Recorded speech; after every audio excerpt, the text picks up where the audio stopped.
What happens at a home visit? When I do home visits, I usually talk to the person who hired me, and I make a list of suggestions that will work best for the home visit. I ask for a love seat or an oversized chair or something like that because a lot of kids will take the picture, but they don't want to be on Santa's lap.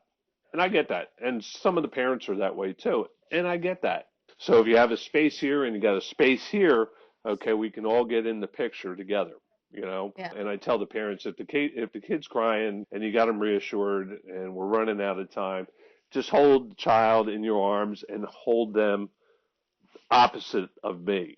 I need a space behind that chair so that if they're just, it's not going to happen where they're going to get in the same picture with Santa.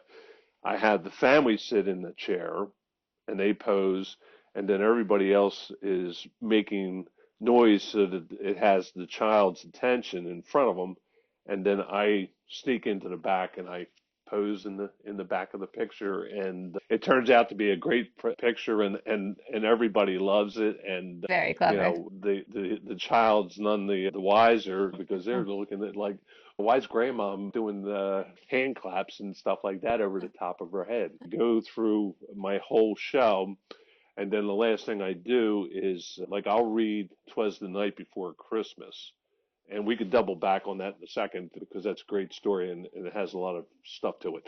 And then I'll hand out the presents to the children, but with the condition that they don't open it until everybody has gotten their present. And once everybody has gotten their present, I start gathering up all my stuff, and then I do a countdown. And I'll get up and I'll start counting down, and they want to count down with me. I say, I know how to count from 10 to 1. Let me do this, okay?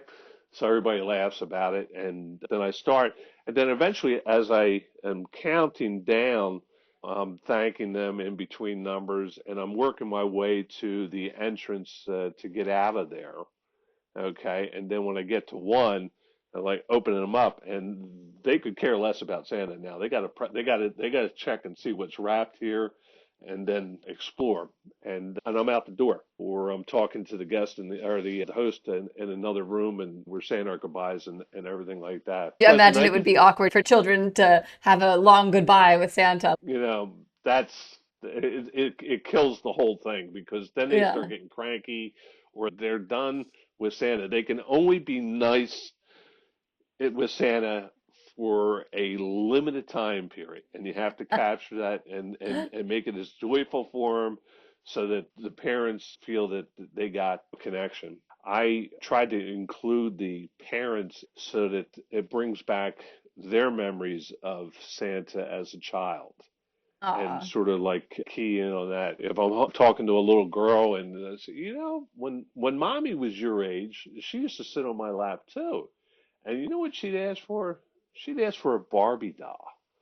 And then you know what she asked for the next year? A Barbie doll.